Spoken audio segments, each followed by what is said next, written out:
We are back, fight fans. Another edition of the MMA Huddle. We had a little break because thankfully the UFC gave us a break. So, Will, you got a bit of you time. I got a bit of me time. It was nice to have a bit of a chill out.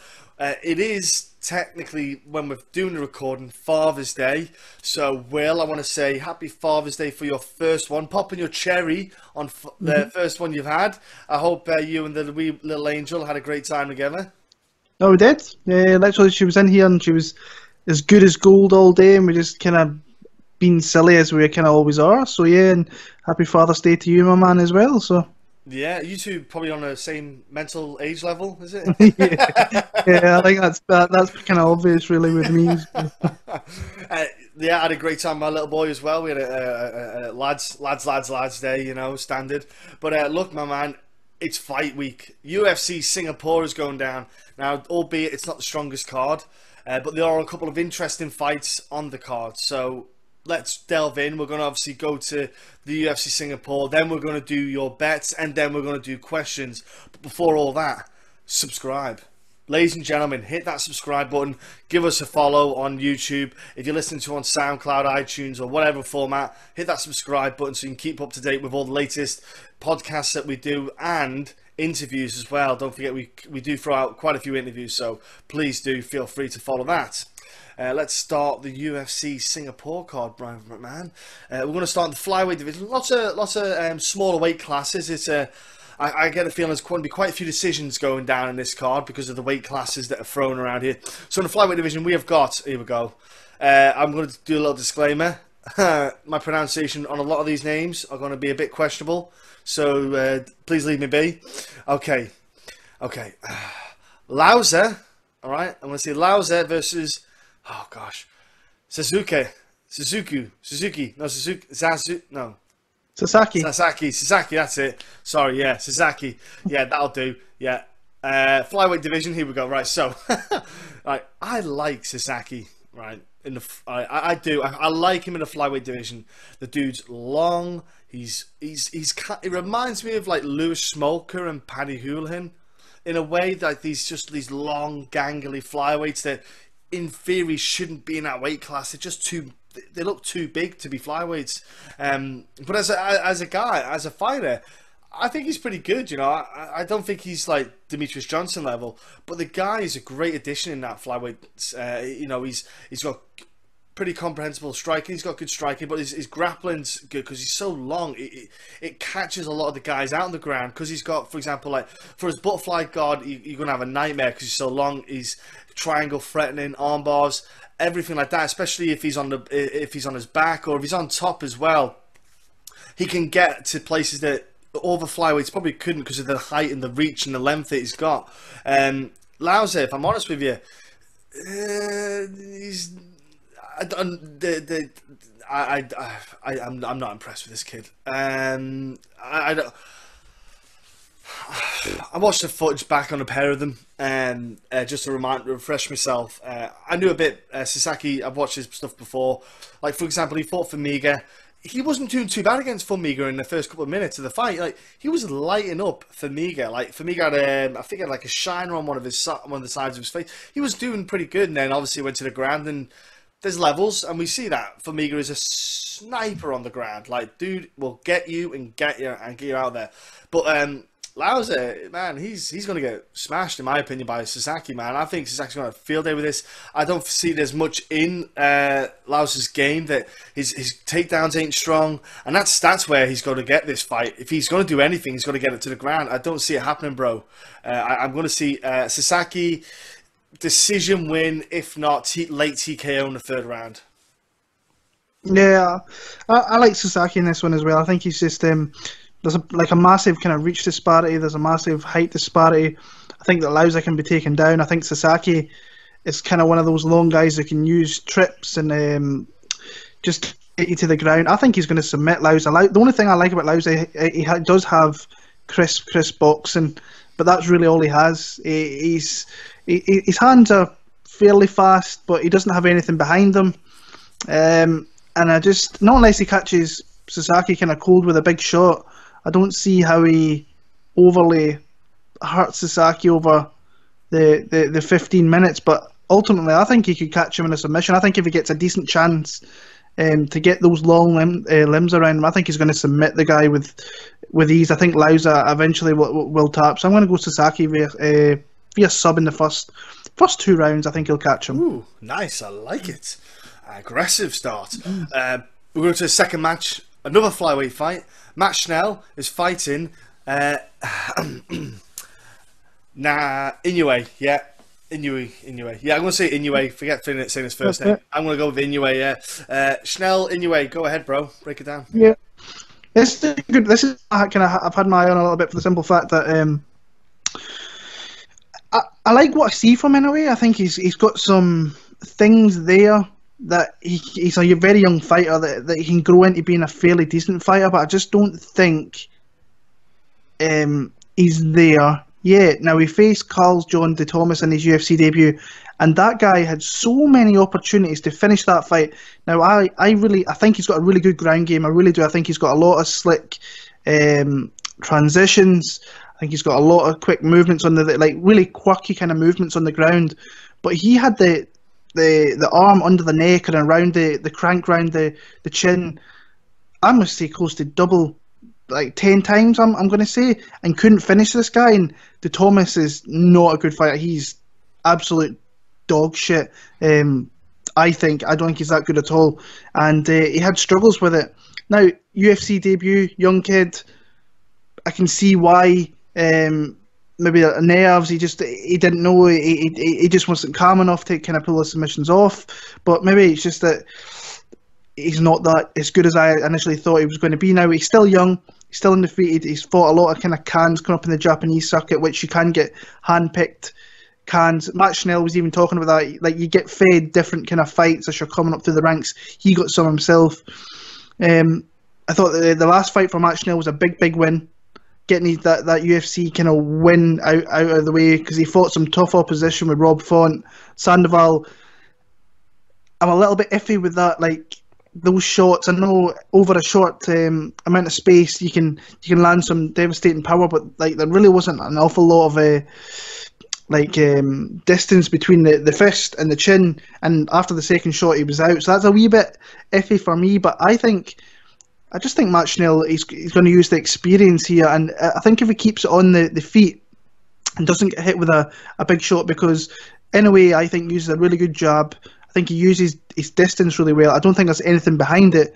But then saying that, Matt Schnell has been taken out a couple of times. So like the fact that he's kind of moved camp. He's moved out American Top Team. I was watching the interview with James Lynch, and he's moved out from ATT out to California, and he's got a good group of guys like Dustin Ortiz and Adam Antolin, and he's getting a lot of kind of specialised one-on-one training, which I think might be a bit more beneficial for him. With I think it was Darren Unayama used to fight in the UFC, focusing on him. I'm going to go, and I couldn't believe the odds in this, by the way. I was going to bet Matt Schnell. I think I'm just going to stay away. I'm going to pick Matt Schnell to win the fight. I think he's going to outpoint him over 15 minutes. Really surprised with the line, but I'm going to go with Matt Schnell to pick up another UFC victory. Yeah, this matchup, Matt Schnell, I was looking forward to when he made his debut, because I'd interviewed Matt Schnell in the past, and I thought he's got a good skill set. He's a talented kid, and like you said, didn't go too well. But then he got this last fight against Beltran, and I was very dubious about how he was going to do. And I thought, man, he's for some reason just getting put out. I don't know what it is, but his chin held. He did, like you say, he got that win. His chin held. He did well. He performed. I don't know what it was before, but for some reason, it's somehow kind of sliding together for him. Man, he's got a good skill set. I think Inoue is a bit. He's like I said, I think he's a couple of years behind what it needs to be competing at the level. He got a gimme, like you say, debut win against a guy who's just woeful. But I think Inoue, in my opinion, though, I think it could do with him coming out of the UFC and, like you say, maybe fighting on a higher level regional scene, like even at ONE FC or something.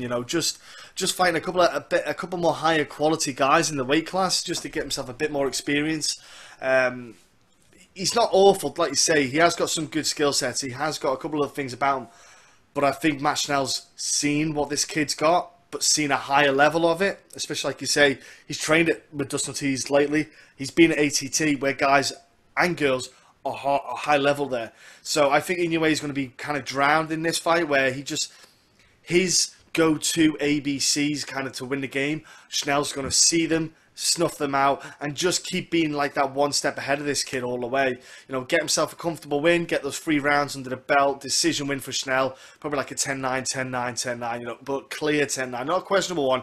I think he'll get them both, all 3 clear. Next up, we have in the women's strawweight division. Okay, so the ladies going throw down, son. We have Vivian Pereira. I could do that one all right, okay, against Yan Xiaonan. Okay, so we have Yan versus Pereira. All right, now look, mate, this fight itself, I look forward to this match because Pereira in her last fight, she got mauled against Suarez. But don't get me wrong, that girl survived. Like I was sitting like you were probably when you watched the fight originally, and we're just waiting for her to get submitted or TKO'd or stopped. It just looked like the inevitable was going to happen. But what she did show was a resilience to not stop. Like, she just did not give up. She did not let Suarez get that stoppage. She kept moving. She kept stopping her getting anything to get that stoppage. And that, to me, said a lot. Guys, the girl's got a very good low center of gravity. Her wrestling's not the level, like you say. Suarez is a wrestler anyway. She was a high school wrestler, all that good stuff. So she's got a good level. But Suarez, that girl likes to put her feet down. Pereira likes to put her feet down and bang. Like, that girl can hit. You know, she's just got like that kind of short, stocky build, and she's fighting a girl in Yan who I'm not over. Anyone can beat Kaylin Curran. Let's just put that out there, folks. It wasn't a big task or a big feat getting that win. Like, don't get me wrong, she did well. She had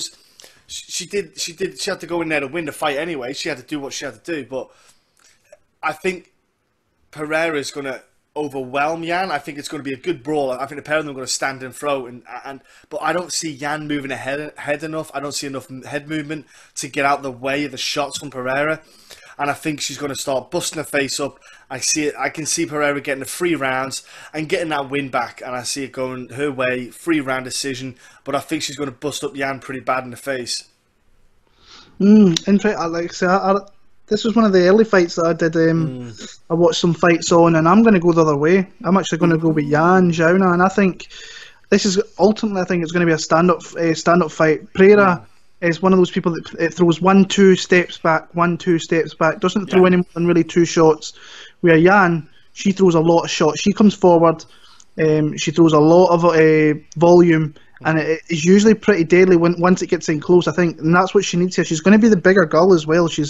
Well, saying that, everybody's kind of bigger than Pereira because she is tiny. She's not a big fighter at all. But I just think the output's going to be a big thing here. The one thing I do worry about is Pereira. I think if she was to use a kind of grappling, honestly, I think that's one of our best paths to kind of win the fight is to maybe use body lock takedowns and take her down. Now, I think Xiaonan gets back to her feet. The one thing I like about Xiaonan as well, she's a good counter striker. So when Pereira's coming forward, if she throws any more than those 2 shots, then I think that Xiaonan will get off, and she's got those beautiful kicks as well. She goes low, she throws hook kicks up high. I think it's going to be close. When I saw the betting odds, I was like, ding, ding, ding, I'm all in this one here. So I went ahead with that. I think it's an interesting fight. I like the dog, though. I like Yan Xiaonan. I just think she's going to outwork her. But in saying that, Pereira doesn't lose that many fights. I think the loss over Suarez was the first one. Yeah. So, but say that the Letourneau fight, I was a bit. I think Letourneau actually beat her, but that's just my opinion. I'm going to go Xiaonan via split. I think it's going to be close. Yeah, I think the Letourneau fight was a split as well, wasn't it? Wasn't it? Yeah. I just when I watched that the other day, I was like, ooh, that's. I think Val got the shit end of the stick there. But even still, to go to 3 rounds with Letourneau, yeah, kudos to Pereira. Like, woo. Next up is A fight I only see going one way, but I'm going to see your point of view. Welterweight matchup. We've got Jake Matthews getting in that welterweight division now, getting his feet planted against, here we go, Shinso Anzi. Yeah, I'm going to say Anzi. Shinso Anzi. Will, give me a breakdown. Jake Matthews kind of fucked me last time over, to be honest with you. I was pretty high on Li Jingliang. And I think it was one of those. I'm not usually a big guy who bets fights far out in advance, but the line opened really reasonable for Li Jingliang, and I went ahead and did it. But Jake Matthews looked a kind of different guy in that fight, to be honest with you. He looked like his injury, he got over his injuries, he'd taken a bit of time away. Still don't like the fact that he trains Australia. I think he really progressed by going to a bigger camp.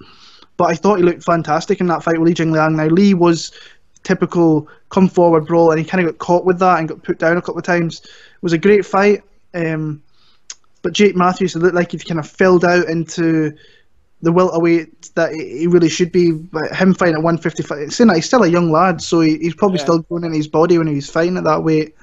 But he looked good. I can't say any more than that. He looked really good. I thought he fought a very disciplined fight. Considering the Bojan fight, I thought he kind of lost that fight beforehand. So maybe he's got over the injuries. He looks a lot better. Anjay was a guy that I've not got a good read in his fights, because he's a brawler and he comes forward and he just swings. And he did that against Luke Jumo and went. I think Jake Matthews has too many tools personally. I think he's a bigger guy. I think he's a stronger guy.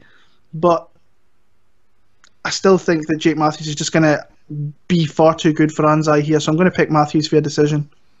And for some reason Skype has changed your camera, so you're now in the corner. Do you want to switch your camera off, bro, and switch it back on again quickly? And it might reset it. That's it, yeah. I don't know why it does it, but it's Skype being a pain in the arse. I'm with you on Jake Matthews. The problem I've got with Shinso is, like, the brawling style he has is punch, swing, charge you into the cage, and then he does like that grappling exchange where he's kind of going for a takedown, but he's not necessarily going for it. It's just to close the distance so that you can't retort back with any strikes. So I get that it's a safe way to fight, but the problem you've got is with Jake Matthews, like you say. He will have that strength to reverse him, get him up against the cage, for example, or in actual fact, he'll probably have the strength to be aggressive and strike back as he's coming in. Like Shinso got his last win because of the eye, because of an eye injury more than anything. It wasn't the fact that he was winning the fight by any means. It was just because of an eye injury for his opponent. So I don't know, this kind of fight, like Jake can do the dirty grind and fight. We've seen him do it and win. Like he's okay with it. If you want to go there, swing, close, and clinch, he'll clinch with you all day. And he somehow has got that gas tank to keep going and to win the exchanges on there.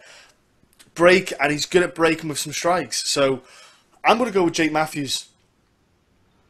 I'm going to go decision, because I just feel like Shinso might do that a bit too much and go to that swing, clinch, get up against the cage, but Jake Matthews will get the better of the exchanges and come away with the decision win.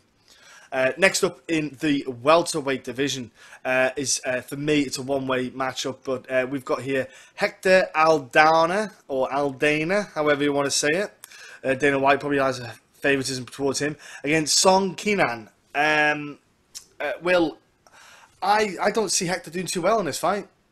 Got to be honest with you. In fact, I'm surprised the UFC kept him on. I know he was in the Ultimate Fighter.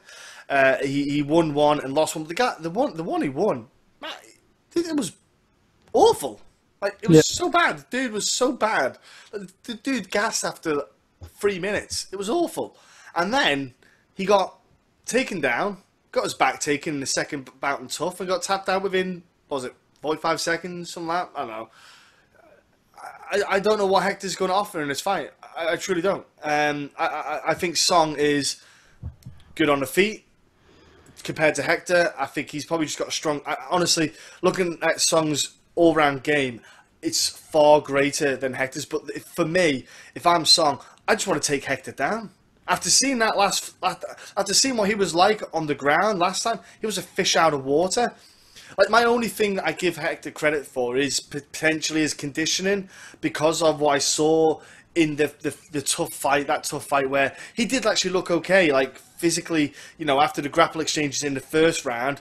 In the second, he did look a bit fresher, but even still, if I'm Sung, I'm taking this dude down. I'm going to say, right, let's see how good your ground game is since last time, because I'm going for chokes, because you're open to them, son. I'm going to go with Song via submission, mate. That's my go-to. If I'm going to be Song, man, that's all I can see happening. Yeah, I did not like watching fights on these two guys, to be honest with you. Hector Aldana, I think he's been out for 3 years. Enrique Marin submitted him in a minute. I don't see where he's going to make radical changes to become a UFC fighter. I don't see it. I'm really surprised that. I don't know why they've kept the guy on, to be honest with you. No, it is. It's a weird one. Kenan Song knocked out Bobby Nash. Thing is, with Bobby Nash, if you can throw the shot right, you can knock out that guy, and he did it very, very quickly. I don't think Song Kenan's overly that good either, personally. No. I was surprised that he got his UFC.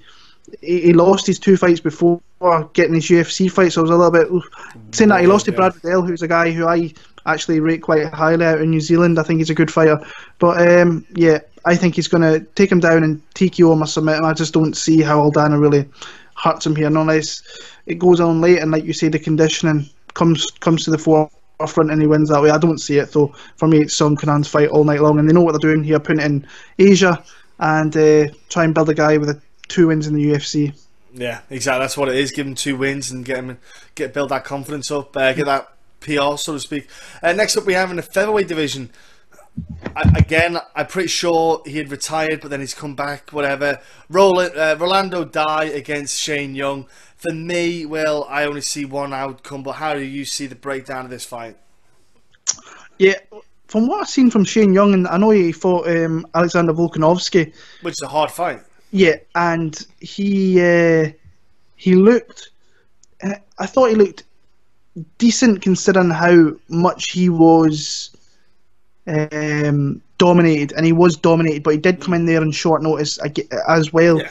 But I think from what I've seen from his fights in the regionals, I think he's solid. I don't think he's really good in any aspect of the fight game. I just think he's going to be solid everywhere, and he's going to give guys around this certain level a fight. Mm-hmm. And I just like the heart that he showed in that fight with Volkanovski. He knew he was going to, and coming in a tough fight, took his licks, lasted the 15 minutes with a guy who is completely on the rise in the UFC. They're building him. He's got Darren Elkins coming up soon, who's a highly ranked fighter. The only thing I worry about is he hit hard, but sometimes he does look for a way out as well. I just don't want him leaving his chin in the air and him getting hit with something. That's the only thing I'm worried about here. But if he survives early, doesn't get caught with anything, I think over the 3 rounds he just outclasses him and outworks him, outpaces him. Rolando D is a guy that he retired, and I'm so surprised the UFC actually brought him back. So I'm going to go with Shane Young. I think he's got a little bit more to him than what Rolando D is, but I am a little bit worried that he can catch him with a shot. But I've seen some things from Rolando D I don't like looking at in a fighter. He looks for kind of way out, or he fades a little bit. So I'm going to go with Shane Young for the win. I think Rolando, his marketing is the reason why they must keep him in. That's the only thing I can think of, is because he did, like you say, he had former boxing experience, and so his hands aren't bad, but at the same time they're not going to worry anyone too badly. But I think Shane's just going to blanket this dude, like just overwhelm him. Like you said, outwork. I agree. I think he's going to outwork him with aggression. He's going to be so ready for, because Rolando's not going to be doing what the last fight he had. It's 2 different fights for Shane. Like, this is a way different opponent. Like, he's not going to have to. He's not going to worry about that power attempt on the takedowns and the clinch power that like his last opponent has. Like you say, Rolando's not going to do that. Rolando's going to want to stay on the outside. So that's kind of good for Shane, because that means Shane can open up himself then to be a bit more free and to be a bit more of himself. And I really do. I feel it. Rolando's going to get finished. You know, I think Shane's just going to pick away at him. I think Shane's going to get a round out the way though. You know, get himself in there, get himself loose. Second, third round, I think Rolando's just going to get a way out, and I think Shane's just going to just overwhelm him, get him down, and just pound his face into the ground, and hopefully retire him again. So yeah, I've got Shane second, third round TKO in this one. Next up, we have in the bantamweight again, your little ones around again. So bantamweight division, we have a man, by the way, Will, who's been in the UFC since 2011. Yeah, mental, right? Felipe Antaraz, all right? If I said that to a lot of people, they probably just go, can't remember him, right? Because he is kind of forgettable. Against, here we go, Song Yadong. Yep, Song Yadong. Now, man, like that name, yeah, Yadong, the dong, dong.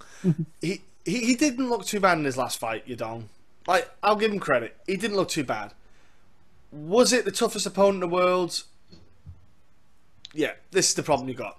Felipe is a jiu-jitsu guy, and Song is probably more virtue to the standing. Like, don't get. The thing I like about Song is he's bouncing on his toes. You know, he's not heavy on his toes. He's good, nice and light. He's moving around. He's in and out of his strikes. He's not. But the problem was he fought a guy who made his debut from India, whose name I've purposefully tried not to remember because he's so bad. If the UFC let him fight again, it's almost as bad as letting CM Punk back in the cage. But, you know, Song went and beat a guy who was a bum. In my opinion, it's absolutely shocking. And I think Song's going to be in for a bit of awakening. Because I know Felipe's not fighting often in the UFC. I know he's been there for a while. But Felipe is a different kettle of fish. Let's be brutally honest. You know, Felipe's been in there and fought a lot of guys that Song has not even come across in his lifetime, probably. I think Song's probably going to be the quicker guy, maybe, in this, with the footwork and the striking. But the thing is, one thing I noticed with Song is, when he comes in, he's not coming in on angles. He bounces back and forth, straight in a vertical line. So, if I'm Felipe, I can time that to get that takedown. And then we see Song just get, basically, where Felipe wants him on the ground and drown him. You know, and that's all it is, timing. Because all Song's going to do is just do this, back, forth with the 1-2. Just time it, get him down, tap him out. And I do, that's what I feel is going to happen here. I think you're going to get Felipe for submission. Even maybe first round. I think Song might get a bit overwhelmed in this. I don't think it's the best matchup for Song. You know, but yeah, that's how I see it going. When I first started looking at this card, this was the first fight that jumped out to me for the simple fact I remembered Song from his first fight. Yeah. And he was facing Kandari, who had no right being in the UFC. The only reason he was there is because he's from India. And he looked kind of terrible, did Kandari. And Song, the weird thing about this Yadong Song, he's 20 years old, but you can go back to 2013 and he was fighting when he was 15, and you can look at him on YouTube. He was fighting in 1FC and the Chinese regionals as well. So to be a 15-year-old kid fighting guys like who were in their early 20s, fair play to the guy.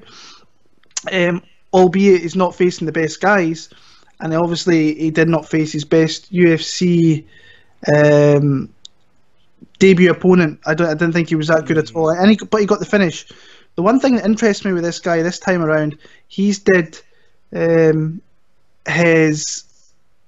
pretty much his entire camp at Team Alpha Male, and he's been training with Cody Garbrandt. He's been training with high level guys, so that must be a massive step up to what he'd had beforehand.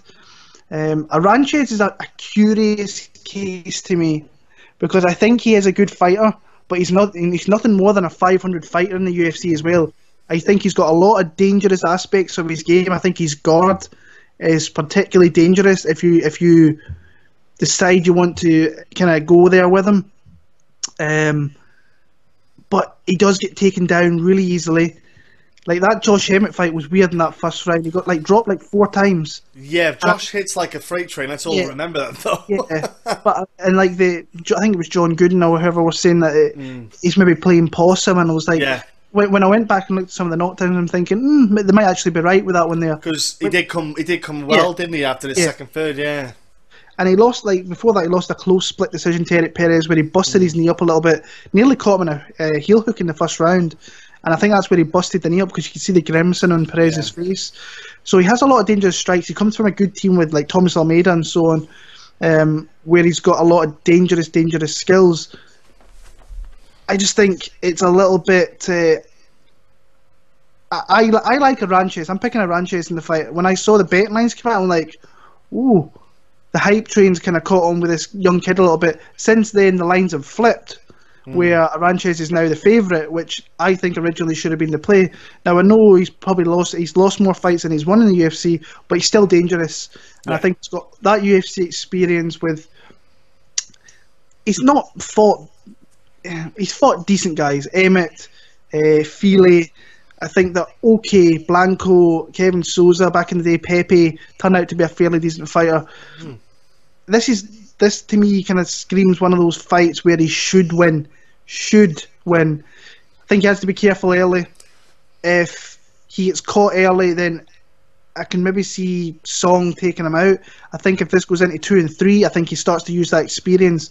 But I'm also worried that he's going to lose a very close fight, a fight he really should win. But I just think he might get out point. But I'm going to go Felipe Aranches. I like the veteran here. But I am really interested in this Song Yadong kid. If he's going to go to Team Alpha Male full time, being that young, coming up with a camp that... I mean, they've got Benny Lopez, who's in the UFC now. They've got Tyler Diamond, who's on this season of The Ultimate Fighter. They've got multiple guys on the Dana White show, which people need to keep an eye on. So he's going to come up with a core group of fighters. And then you've got obviously your Mendes, your Garbrandt, Chris Holdsworth still there teaching. Good. They've got an unbelievable group of people in there, and they've got, I think it was Corey McKenna that you spoke to. They've got people coming in from all over the world. So I'm interested in the kid. I just think it's a big step up for him. But Felipe Aranches is the guy that I think he can beat if he gets him off quick. But I'm going to pick Aranches to submit him. I think he's going to catch him in his guard, and I think he's going to catch him with an armbar. Nice, like it.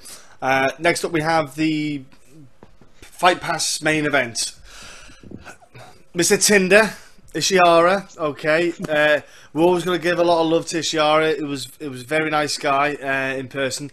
I feel like they're giving him a rough ride. They're giving the hype train, which is Peter Yan, making his UFC debut. Huge hype behind Peter Yan.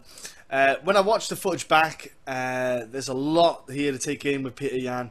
The dude is young, yet he's been in the game a while and had some hell fights, man. He's fought some great bouts. Give me your take on this fight, man. Yeah, I'm really happy that the UFC went and signed Peter Yan. I think he's a really fun fighter coming out of Russia. Watched him in ECB. Had a couple of fights with Magomedov, which were banging fights. Banging fights. And like I literally went back and watched them this afternoon, both of them. You can have both of those guys in the UFC. The thing what I like with this guy, he's got the grappling, but he's also legit striking. Tiger Muay Thai guy, so he's in Thailand all the time. Really, he takes a lot of risks. He takes a lot of damage. He gets hit, but when this guy gets in close to you and catches you in the clinch, the guy is an absolute fucking buzzsaw, and he is very dangerous. He can catch you with trips as well. I really love the aggression this guy shows. We'll throw a couple of strikes. He might get hit with a couple of strikes, but he's got a really legit chin. They were saying that there was 3 opponents that were offered to this guy, and they all said yes to the fight, and then one after one they all said no. They all pulled out. Yeah, researched him. That's what it was. They didn't know before they went and researched him and seen him. And Ishihara stepped up, and Ishihara's a guy that you need to be careful with as well, because the guy's got big power. Sometimes he frustrates the life out of me, because in Ireland when he fought Artem, he didn't throw. If he threw that fight, he could have won that fight. Artem, I thought, fought a great fight personally, but Gray Maynard, I was like that literally 2017 or whenever it was. I was not as confident in a bet as more as Ishihara against Gray Maynard, because I thought one shot and he will catch him because he's faster. He literally got taken down and did nothing the entire fight. Really, really annoyed me, and I kind of lost trust in him a little bit for that. I just don't know where he's gonna hurt Peter Yan here. Now he could catch him with a shot, but I think Peter Yan is a absolute buzzsaw that is going to run through Ishihara. I think he's going to make it look easy. I think he's going to take the fight wherever he wants to. He's going to put him in the clinch. He's going to absolutely destroy him with knees. I just think he's going to destroy Ishihara here, and I think, do I see him taking him out? I think Ishihara's a tough guy to take out personally. So I maybe see 15 minutes of complete and utter destruction for Peter Yan here. Man, I'm excited to see him in the UFC. I am, because I'm excited to see, because there's some great matchups there for Peter Yan to go out there and have. Like Ishihara, like you say, he is either hot or he's cold. I think he's going to be cold because of what he's facing. I think he's going to be trigger shy because of what he's worried about, what Peter Yan will fire back at him with the. And I think he's going to try and be. I think he's going to try and be smart. Ishihara. He's going to try and keep him away at distance. He's going to try and maneuver himself around the cage, use like long shots, straight jabs, and kind of push kicks and stuff like that, just to try and keep Yan away from him. But the problem is, like you say, Yan will just walk through it. He does take a hit to get in, and he will. My only worry about Yan is that dude has to invent this thing called head movement. He does not move his head, and that's why he takes so much hits and so much damage. He just walks forward with his head straight. I'm like, dude, just move your head a little bit there, a little bit here, and he would take probably like a third of the damage. Like, he would take so much less if he just moved his head a little bit more, just a little bit to the left or right. Like, when I'm watching him, I'm like, dude, you're just killing me. Like, don't get me wrong, I don't mind you being, gangster, taking a punch, but like, if he just did a little bit, and I'm sure, obviously, he's trying, but I think he just switches off when he gets in there, just goes, sees red and just goes ballistic.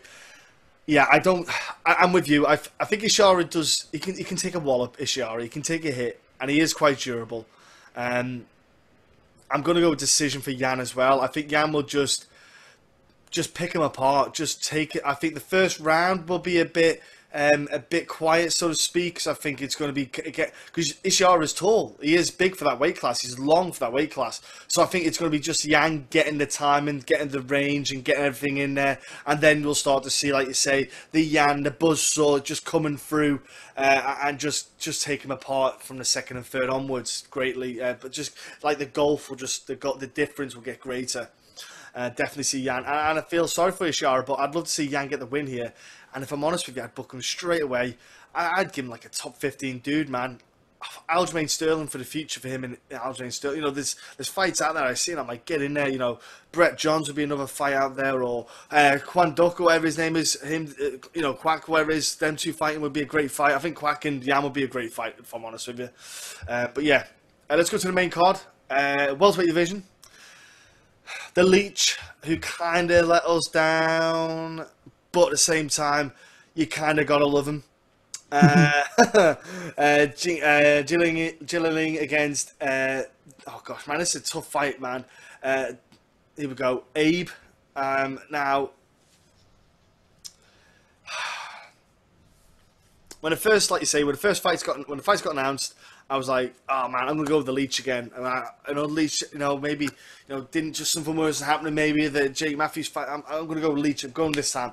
And then I watched back at Abe, and I'm thinking, I think I made a bit of a jump there too early, and I made a silly move and put a bet on with Jingling already. But I'm backtracking now, because I think Abe is actually gonna. Man, that dude's quite calm. Man, that dude is patient, relaxed, nice combinations. He's not. He doesn't blow my mind, but he's so fundamentally solid. He's really good at it, and this is the worry. I feel that we know what the Leech goes. He's going to come at him. He's going to be aggressive. man, he's got some good counters on him, man. I think he can. I think he might just light Jing Yang up, man. I think he's going to cause a lot of problems for him. I'm going to go with Abe. I'm going to go crazy and think I think he's going to get it. Yeah, I'm going to decision win. But man, yeah, go on. I'm going to go with that. Yeah, I'm a little bit sceptical of where the betting line it was in this when I seen it as well. I'm like, Yeah. Now I know that Jing Liang is a really fan friendly fighter, completely open to getting hit, but he has big power himself. He's been put down where he looks like he's been knocked out, and somehow just finds his way back to his feet after getting hurt. Let me down against Jake Matthews big time, so I'm kind of off the Li Jingliang train a little bit. Abe's a guy I've just not been able to really figure out watching his fights, because I thought Hyun Lim was going to be bigger than him, was just going to be too strong, was potentially going to hurt him. Then when I seen that fight with Hyun Lim, I thought, oh, he actually looks pretty decent. Then I picked him to beat Luke Jumao, and then Luke Jumao absolutely kind of out-decisioned him, looked a lot better than him. So I think he's one of these fighters I'm going to struggle to get a read on. I think he's got an opportunity to do really well in this fight, but I think that Lee is a tough guy to really kind of pin down and look good against, really, because Jake Matthews, he had his opportunities in that fight as well, even though he was poking the eyes out of Jake Matthews and dirty. So I'm going to pick Lee. I think Daichi is going to be hard to put away, but Lee can throw some big strikes. I just think that Lee's just my preferred pick in this one here. Yeah, it's horrible. It's a horrible fight to pick on that one. Next up, though, we've got the women's flyweight division kicking off. Jessica Rose Clark taking on Jessica I.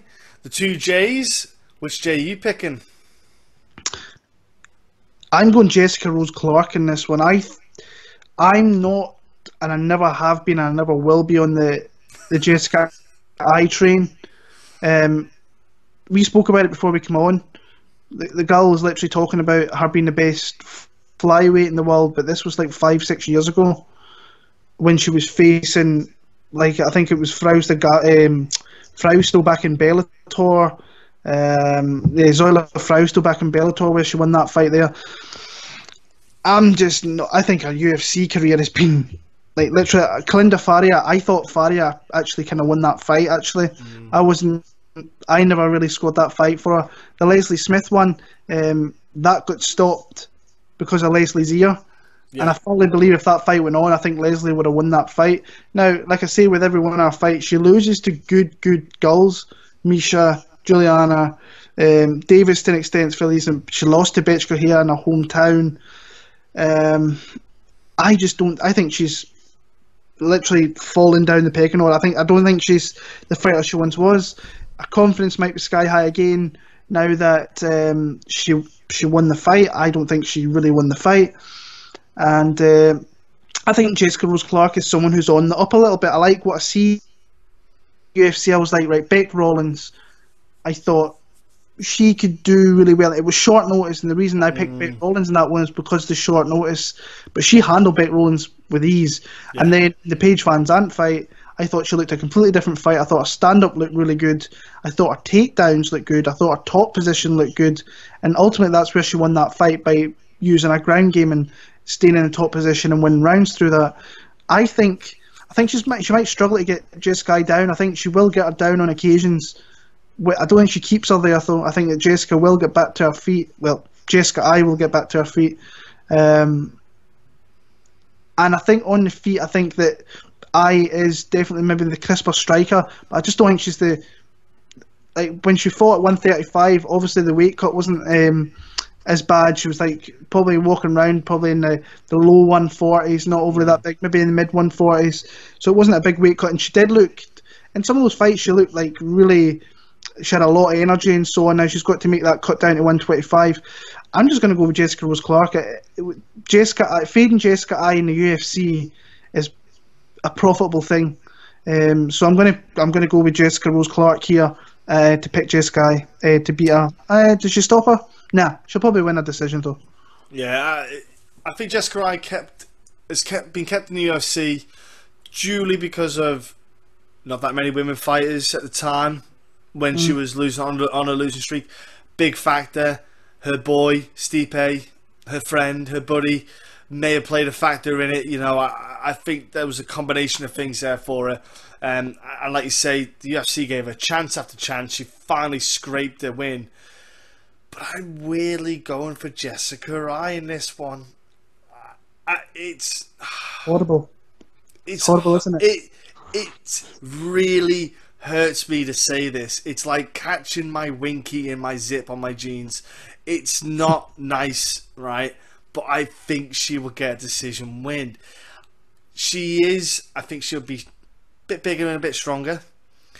And I think that Jessica might be smart in the sense of she might try to use her. I think she's a bigger girl as well. Like she's taller and longer as well, I believe. So I think Jessica's just going to keep Jessica Rose Clark away as much as she can. I think she's going to try and keep her on the end of her punch as much as possible. And just like you said, I think she's going to try and get those 3 rounds in, get that decision, and just to keep her in there. Because I think if Jessica loses again, I think she'll probably get cut. Because it's one of them ones where it's like, look, you only had 1 win in 5 or 6 or whatever it is. Like that's not enough. I think she might just be safe and play the safe game. I don't think either one of them can put each other away. I don't think either one of them have that one punch KO power, but they've got that. They've both got a good 3 rounds in them. And like I say, Jessica Rose, she's been at the UFC Performance Institute training quite a bit. See, my only issue with that is, yes, you're getting looked after with your foods, your diet, nutrition, all this good stuff. But at the same time, you're not. Obviously, she's going to other gyms around there to use the facilities with training partners, and that's the big factor. It's all good going to the UFC Performance Institute to get the bit of knowledge in here and there, but for your fight camp itself, I don't see a great deal of benefit in it. I think that if you're training at a camp, a pure like MMA gym, that's where you'll get the benefits from, because you'll be around other fighters. And the UFC Performance Institute, it's just you and your coaches. You know, you have to bring people in all the time. Just go to train at your gym. Yeah, so I'm going to go Jessica Eye for this, but again, oh God, I hate saying that. But just, let's move on quick for a vomit. Co-main event, light heavyweight fight. You've got OSP, Ovince Saint Preux, against Tyson Pedro. This is a really awkward one to pick because you don't know what OSP rocks up. It's the worst. He's the worst light heavyweight. I was so up on this dude on so many fights, and then he just... Like the Jimmy Manoa fight in Manchester. Who was fighting him? That wasn't OSP. He didn't do it. It was awful. It was shocking.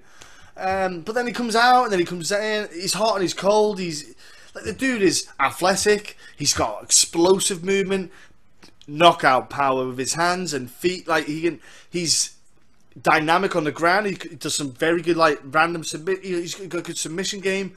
Like OSP's got a great skill set. He's a big guy as well. He's not like a Latifi who's like quite short and stout. He's like 6'3", 6'4". He fits into the light heavyweight division so well. But there's something missing upstairs that he just doesn't rock up every day. And that's why I can't pick him. I can't pick him because he can't be consistent. And if you're not going to be consistent, I can't pick. Now, don't get me wrong. I think it's a step up again for Tyson Pedro. It's a big step up. But the problem is, Pedro's at the top of the pile in the light heavyweight division, outside of the top, the top fighters. So he's the best out of the worst bunch down there. So he's trying to get himself in, and all he can do is fight like you say, OSPs, these top level guys. So it's a hard one. I only picked Tyson Pedro. Combination of things, maybe the travel isn't as much for him. Maybe there's the kind of riding a wave with the Australian kind of momentum with the Rob Whittaker and all that kind of thing could play a factor. Tuivasa as well winning. Megan Anderson lost, so what? But yeah, I think with Tyson Pedro, I think that he is a consistent fighter. He can fight well. He's got some good he has got good striking, actually, just put it that way. He's a good striker. So I'm going to go with Tyson Pedro because I don't know what OSP is going to rock up, and he's too... I don't have enough trust in him to be the guy. If OSP turns up and he's on fire, Pedro's getting knocked out of the park. Don't get me wrong, but I can't trust OSP, so I'm going with Pedro, mate. I'll go with Pedro finish. Yeah, I actually really like watching OSP fight just because the fact that he's a different kind of fighter. Yeah. But sometimes he shows up, he looks great. Other times he doesn't, and he looks kind of terrible. So the only thing that worries me here for Tyson Pedro is just the body kick. If he stays open for that body kick, OSP will find it and he'll hurt him with it. So I'm a little bit worried about that, but he lost to Latifi pretty convincingly, I thought. He got lucky in that Corey Anderson fight because he was clearly losing that fight before knocking out Corey Anderson late in that third round. Beat Okami on very short notice, was massive. Okami fights at 170 and that was at 205. Then he fought Pei Zhao de Lima, who's got literally I think he's the only Brazilian I've ever seen with no ground game. So, and then he lost to Ozdemir Manawa Jones. In the Jones fight, I thought he gave a fairly decent fight, to be honest with you. He did I just think that Pedro, he went to Jackson's for a little bit. I think he was there for a good month. He was training with Cowboy up at the Bad Motherfucker Ranch. I wanted to say that for a while. And yeah, I just think that it's a really, really good matchup for Pedro as long as he doesn't get caught with something. That's the worry. I've bet on Tyson Pedro in the past and he burned me. So I'm staying away, but I know there's a lot of people fairly confident. I'm fairly confident he gets the win here as long as he doesn't get caught. So I'm going to go Tyson Pedro. I think if he gets the opportunity to submit OSP, I'm going to pick him to submit OSP late in the fight. I think he stops him. So I'm going to go Tyson Pedro, maybe a early round 3 submission, maybe catch him with a guillotine or something. Okay, that's crazy wild. I like that. All right, I like wild stuff like that. It's good. Main event time. It's Donald Cerrone and Leon Edwards. You and I are both on the same page on this one, but go ahead, bro. Spit it out. Yeah, I'm going with Leon Edwards on this one here, but I am kind of fairly. I'm not as confident as I was probably when I heard the matchup, maybe a couple of weeks back. Even when I seen Leon in Liverpool, and I was thinking beforehand, I was fairly confident in him. But the thing is with Cowboy, sometimes when he shows up, he looks really, really good. But I think he's slowly been declining, and we've seen that. And does he take Leon Edwards seriously here? Because he didn't with Darren Till, and he absolutely got found out and got absolutely smoked. And I think that Leon Edwards is, like we were speaking beforehand, I think is a guy who he won't challenge for a title, but he will be a guy who sticks in the rankings for a long, long time. Obviously lost to Masvidal, knocked out badly. Robbie Lawler, fun fight. It was actually a pretty close fight. Obviously didn't take Darren Till seriously, and then he kind of had a really perfect opponent in Yancy Medeiros, who comes forward, chin in the air, doesn't have much defense, and he was the one that came out on top in that one, and it could have easily went the other way in that one as well. So, I think Leon Edwards, like Cowboy's got that striking. He's pretty much a good mixed martial artist, well-rounded in every facet, but I just think that Leon Edwards is quicker. I think he's a smarter fighter.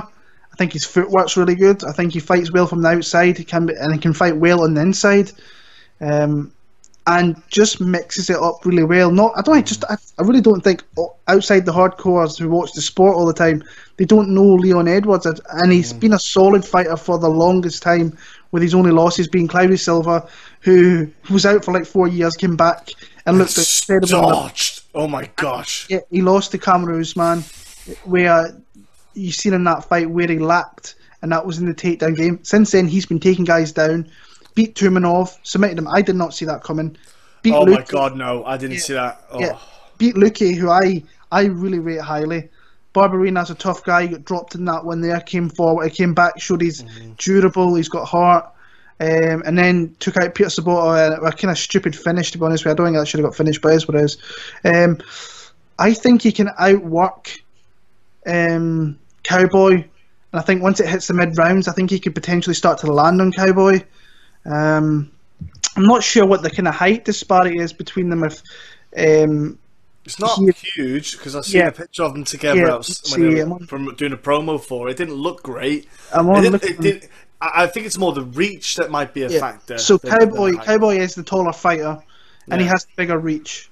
Yeah. So they're probably going to be very similar size, but Leon is a southpaw as well, and in the past, Cowboy has been hit a lot by southpaws. I think Masvidal's a southpaw. Yeah, he got hit with that as well. I think Till's a southpaw as well. So, so he has been hit, and we have seen in the past that Leon can knock guys out.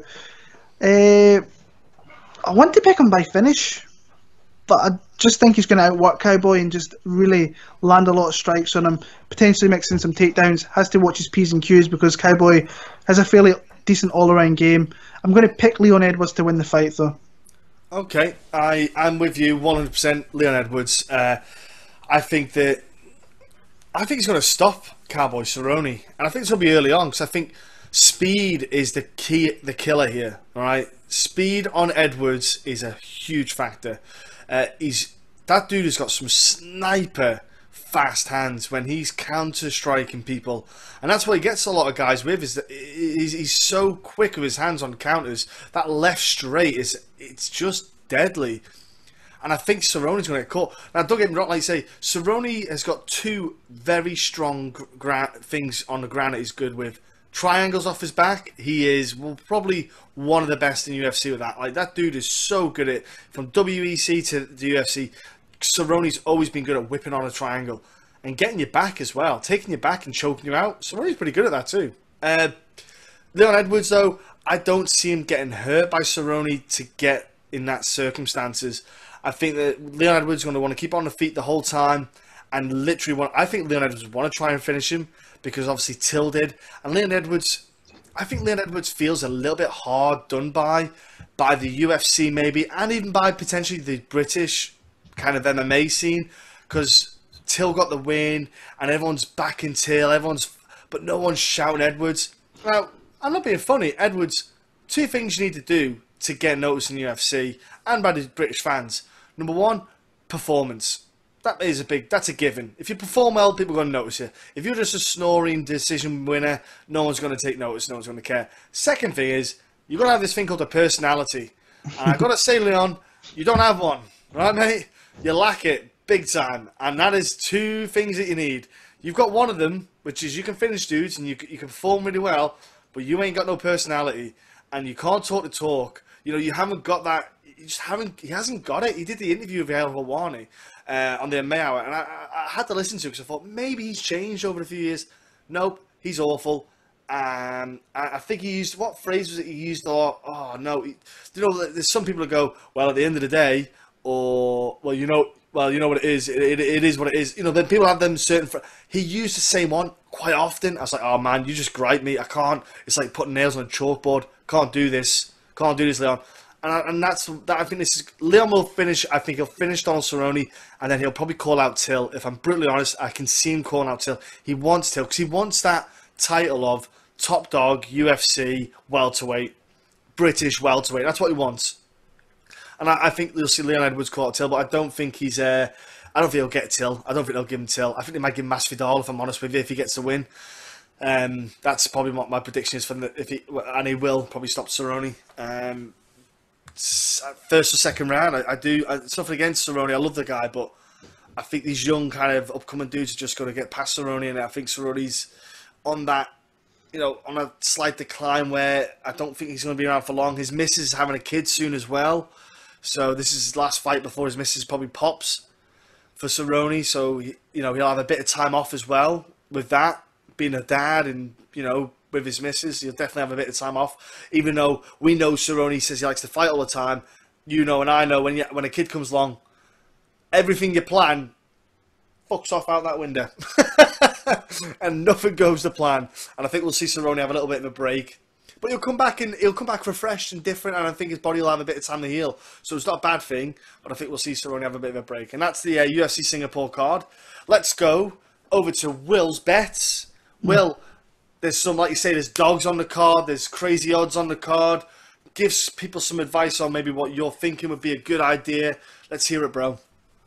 Yeah, like I say, it's one of these cards that if you bet on fights, I wouldn't like if you don't want to bet on these fights. I absolutely agree with you in some aspects because I think there's trap fights in here where you need to be careful because the odds are definitely inflated in some aspects. But I think there is opportunities with dogs in this card. Personally, I have two bets already. Um, the first one is Felipe Aranches. When I seen he was the underdog, now I do like Song Yadong. I think he's got some potential to kind of progress himself in the future. I just think that someone like Aranches, if he doesn't get caught, can potentially just do enough to win the fight. I think it can be close. I think if he manages to get the fight to the ground where he's on top or he's got him in his guard, I think he's going to really catch Song with something. So I got him there as an underdog play. Yang Xiaonan as well is another one I've bet. She was plus 200. And I was thought, in a fight that I think is going to be close, Yeah. I thought there's some value on that, and there seems to be a lot of guys who bet on fights that are really confident in her as well. They also see that the fight might be close, and she could outwork Viviane Pereira.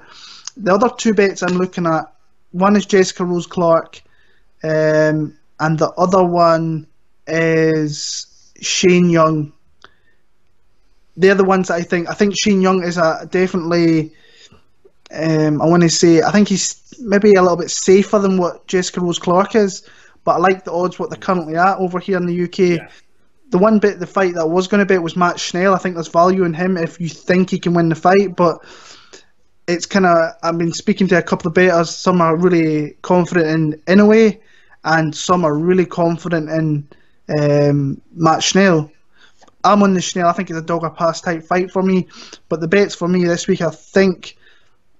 Shane Young, Jessica Rose Clark, Yan Xiaonan, and Felipe Aranches are what I'm going to go with there. But the prop bets might actually look fairly decent. Something to keep an eye out. They'll be out later on in the week, probably Thursday or Friday. Probably Thursday actually, because the fights start very early on Saturday morning over here. Yeah. So yeah, I think I'm not the biggest fan of prop bets. I've done a little bit better this year than I did last year. I was terrible last year with them. But they are my bets this week. Parlays, I think there's a couple opportunities there. But sometimes I think there's different cards call for like some of those bets. So say like a few weeks ago, I really liked David Tamer and I really liked Nathaniel Wood. I thought they're two guys I can 100% see winning this fight, and they did. UFC 225, I had... Wood was squeaky. It's a typical Nathaniel Wood fight. Yeah, typical Nathaniel Wood fight. But UFC 225, I had straight bets there. I just didn't see anything for parlaying. This is another one of those cards where I don't see anything for parlaying. So it's going to be kind of straight picks for me this week. And that's kind of where you should maybe stay round about, unless you have strong feelings in putting two fighters together or three fighters together. But yeah, that's where I'm kind of looking at this week right now. I always do like kind of a couple of fun parlays. I always do a couple of like accumulators just for a bit of fun, like a little small amount with like 3 or 4 of them, and they come through. They come through. If it doesn't. But yeah, that's always good crack. Now I just went on to look at the questions and got a follow from Tyrone Woodley. No, fake account. I went into it. It's a fake account. I was like going, the person whoever's done it has done everything the same as Woodley's account, and I was like, he's not got only 1,000 followers and 295 tweets. Get out of here. So you're not getting a follow back. But nice try. So okay. So we got one. We got actually 3 questions from my boy Adam Schoen. His handle is at Adam Schoen 292. So let's get into it, bro. Okay. Oh my gosh. Okay. If Cowboy Cerrone wasn't a cowboy, what would you choose as his fighter moniker? So what would you have for Donald Cerrone? I would go Donald Daredevil Cerrone. Oh, Will. Oh, out the park. I don't even want to... I don't know if I want to have a go now. That's brilliant. Well, he likes doing all this extreme sports shit, doesn't he? So he likes doing all that. And he's always put, like, even in fight week, he's doing crazy shit. Yeah, he did wakeboarding or whatever he did on the fight weeks, yeah. So he's always on his bikes, he's always on fucking horses, he's doing something. So I'll call him the Daredevil, Donald Cerrone. How about that? Oh man, I can't even. Oh, I'm not even going to try now. That's no chance. Mine will stink if I think of any. Oh no, that's it. That'll do. That's it. Damn. Right. Okay. Okay. Yeah. Is it true? Will Martin once said Leon Edwards would beat Darren Till. It did, and I still stand by that. 100% stand by. I think Leon Edwards he's just a solid all around fighter, and Darren Till we've seen is a really solid fighter himself as well. A big dude with legit striking skills. But I think that Leon Edwards he's going to beat some guys that people don't expect him to beat. I think someone like a Masvidal would be a great fight for him. Yeah, I think he beats Masvidal. So I think he beats guys. I still think he would beat Darren Till personally. I'm sold on Darren Till, but I'm a little bit unsold on him. It's a weird place to be. He's been pushed rather quick, I think. Yes. He beat the number one guy in the division, but I do think he's been, like, people like Usman, even Colby Covington, they had to work their way up and face legit guys. But Darren's kind of mouthed off a little bit, and he's got himself up there, which is fair enough, because Colby Covington pretty much did that until he got Damian Maia. But people like Usman, who don't really get their opportunities because he's a little bit more quieter, but he's going to have to start facing. And fair play to Colby Covington. Like he's a nice guy. I've met him. And this thing that he puts on is I hate it. It's fake. Yeah, it's fake. The guy's obviously progressing in his fight career, because I thought he looked brilliant against Dos Anjos. Yeah, the less praise we give, the better. Come on. Yeah. Like saying Jessica I was going to win, that is bad enough on one podcast, but to give praise to Colby as well, it's hurting my ears. Yeah. It's only losing, but I bet Dos Anjos. I thought he was going to look decent in that when he just didn't. I thought Colby just shut him down really, and I thought he looked really, really good.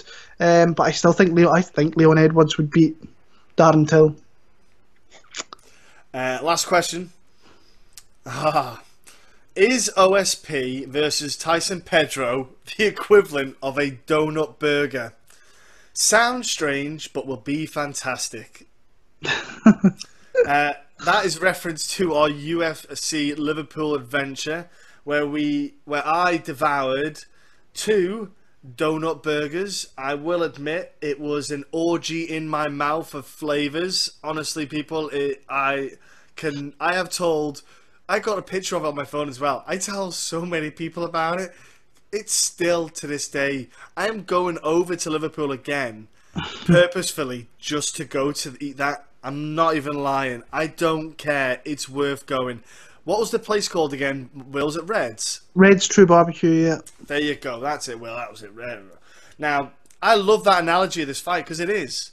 Because we don't know what's going to be in OSP. Is he going to be the amazing, flamboyant, amazing fight that we know, or is he going to be a dud? And that's like the donut burger. Is it going to be amazing, or is it going to be weird? I think it's going to be a really good fight. I do, and that's why I applaud Adam with the analogy of a donut burger. I think that's what we'll see. What's your thoughts on the donut burger situation? Yeah, I don't think I can add to that. I think he's kind of hit it spot on with the analogy of that there. But like I say, I never tried it. I went the other way. I can't remember what I had now, but it was amazing. You had the meat platter. Yeah, I had like a tray. And then the second time I went, I had this burger, which was amazing as well. So yeah, you had was it a Pitmaster burger? It was called as well, or something. It was something like. Yeah, so I had that, but it was just. I wish they could. They said to me in Manchester they were going to open one in Scotland, and the fuckers haven't did it yet. So they need to think about coming up here, because I will literally, if it's in Glasgow, I will literally just travel through there just to have some of their food, pretty much. So yeah, that was pretty shit hot, actually. It was really, really good. It was good. But no, I don't think I'm going to beat the analogy what Adam kind of made with that one. So yeah. Thank you, Adam, for that. That was fantastic. And that's this week's podcast done, people. Again, thank you for listening. Thank you for subscribing, and keep it up. Keep putting it out there. We are growing, and growing, kind of like that ingrowing hair underneath your nipple that you don't know about. All right, people. So thanks so much. And I will see you all next week. Will, last words? how many subscribers are we on YouTube? 191. Yep. It's literally like 2 weeks? 3 weeks till UFC 226. Let's see if we can get 9 subscribers in 3 weeks, guys. So I'm forever asking on my YouTube channel to try and get me to 2,000, where I think I'm like 60 away, and that was to get by the end of the year. Surely we can find 9 subscribers to get us to 200 before UFC 226. So just like the video, comment with your picks below, and we'll get back to you. Or John will get back to you, because I'm crap at getting back and just doing anything pretty much. So yeah, I'll openly admit that. And we'll be back. We've got 2 cards in early July. So we'll do 2 separate podcasts for that. We'll do 2 separate ones. Yeah. And so there's a lot of fights to talk. UFC 226, the main card, I think looks amazing with the fight. So good. And they've got, I think, a good super fight. You've got Ortega against Holloway. So there's good fights coming up, big fights coming up. And just if you've got questions, you can always drop into the DMs and get that sorted out. So until next time, we'll see you all, and take care.